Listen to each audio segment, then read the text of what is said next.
অনেক দিন আগের কথা, আমি তখন ক্লাস 5-এ পড়ি। আব্বুর সাথে রাতে গিয়েছিলাম পুকুর পাড়ে। হঠাৎ একটা মাছ হাত থেকে পিছলে পড়ল মাটিতে। আলোতে আর তাকে দেখলাম না তো।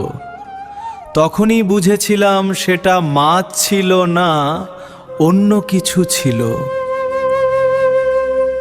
সেই রাতের কথা মনে পড়লে আজও গা শিউরে ওঠে।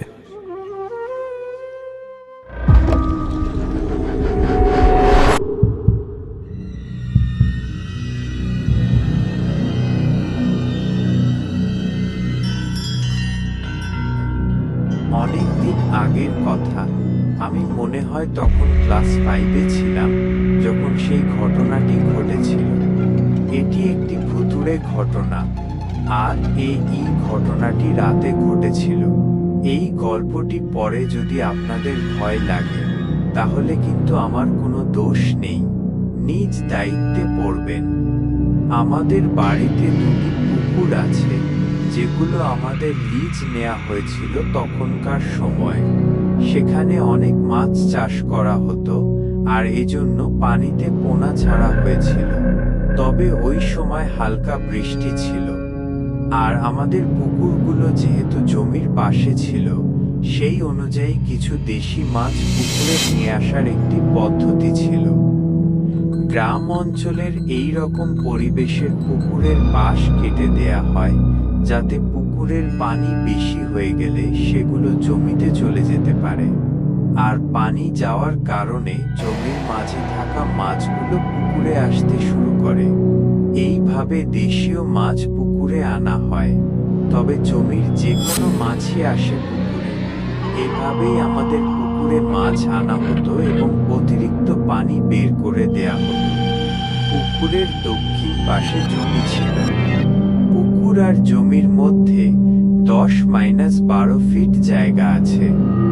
জায়গাটা দিনের বেলায় কিছুটা অন্ধকার আর ভয়ঙ্কর লাগে।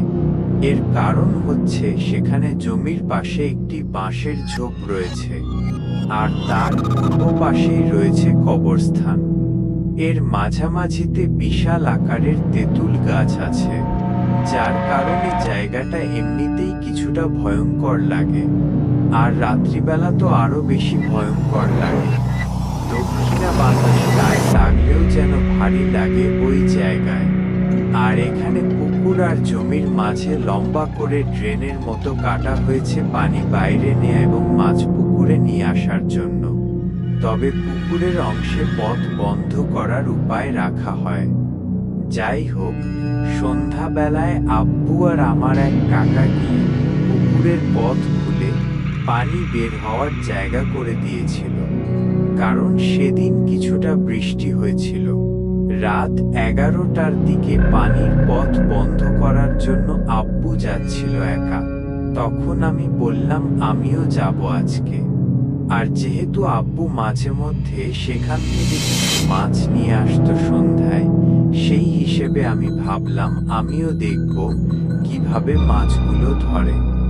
যাই হোক, আমি গেলাম আব্বুর সাথে।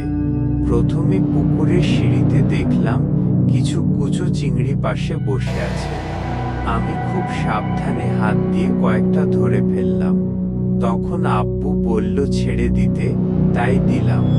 সেখানে যাওয়ার পরে আমি লাইট ধরে দাঁড়িয়ে আছি। তখন দেখলাম একটা মাছ জমি থেকে পুকুরের দিকে ঢুকছে। তখন আমি আব্বুকে বললাম আমি মাছটি ধরব। তখন আব্বু বলল ধরতে। এটি যখন পুকুরের কাছাকাছি চলে আসে এবং জালে আটকে গেল, তখন আমি মাছটি ধরে ফেললাম। 2 মিনিটের মতো এটি হাতে ধরে রেখেছিলাম। মাছটি নিয়ে আমি পানি থেকে অনেকটা দূরে দাঁড়িয়েছিলাম, যাতে মাছ পানিতে না পড়ে। তখন আব্বুর হাতে লাইট ছিল। হঠাৎ করে মাছটি আমার হাত থেকে পিছলে মাটিতে পড়ে যায়, কিন্তু পানিতে পড়েনি। লাইটের আলো জায়গায় মাছটা পড়েছিল, কিন্তু এরপর তাকে আর দেখা যায়নি। তখন আমি কিছুটা ঘাবড়ে গেলাম। বারবার এদিক সেদিক খুঁজতে থাকলাম। তখন আব্বু বুঝতে পেরেছিল, কারণ তখন যেন হঠাৎ করে চারদিকে খুব জোরে বাতাস শুরু হলো, কিন্তু কিন্তু তখন বাঁশের জোপ ছাড়া আর কিছুই নড়ছে না। আর এই দেখে আব্বু আমার হাত ধরে সোজা হাঁটা দিল, কিছুই বলল না। আমি আব্বুকে অনেকবার জিজ্ঞেস করলাম কেন চলে যাচ্ছি, মাছটা তো পাইনি। আব্বু কিছুই বলেনি, শুধু বাড়ির সামনে এসে বলল মাছ পানিতে চলে গেছে। তখন থেকেই আমার মনে খটকা লেগে আছে, আব্বু এমন কেন করল? আমার মনেও কিছুটা ভয় ছিল সেই পরিস্থিতির কথা ভেবে। মাঝে মাঝে তখন মনে হতো হয়তো অন্য কিছু। সত্যি এটি মাছ ছিল না, কারণ এই রকম আরো অনেক ঘটনা আমার আব্বুর সাথেই ঘটে গিয়েছিল। আমাকে কিছুই জানায়নি তৎক্ষণাৎ। ঘরে এসেও জিজ্ঞেস করলাম, আব্বু বলল এটি পানিতে চলে গিয়েছে, তাই দেখতে পাচ্ছি না। কিন্তু সত্যি বলতে অনেক খোঁজাখুঁজি করেছিলাম, তারপর ঘুমাতে গেলাম। যদিও সবসময় আমি আর আমার ছোট ভাই আলাদা ঘুমাতাম, কিন্তু সেদিন আমি ভাইসহ আম্মু আর আব্বুর সাথে ঘুমিয়েছি। আব্বু নিজেই বলেছিল যে একসাথে ঘুমাতে, কারণ আব্বুর মনে কিছুটা ভয় ছিল। তার কয়েকদিন পর যখন হঠাৎ আমার ছোট ফুফু এলো, তখন এইরকম কিছু ঘটনা বলতে লাগলো। তখন বুঝলাম মাছ রূপী অন্য কিছু আমার হাতে এসেছিল। আর এটা ভাবার সাথে সাথে আমার গায়ে যেন শিউরে উঠল। আর আম্মু তখন বলল সেদিন আমার হাতে মাছ ছিল না, তাই পড়ার পর আর দেখতে পাইনি। আসলে এটা কতটা সত্যি ছিল তা জানি না, তবে সেই রাতের কথা আমার প্রায়ই মনে পড়ে। ওই দিকে রাতের বেলা ভুলেও যাওয়া হয়নি আর কখনোই। তবে আমার মতে এই রকম ঘটনাগুলো গ্রামাঞ্চলে একটু বেশি ঘটে। আর এটা আমি শুনেছি যে মাছের সাথে মিলিয়ে এই ঘটনা অনেক হয়। এই ঘটনাটি সম্পূর্ণ বাস্তব আর আমার সাথে ঘটে যাওয়া কাহিনী।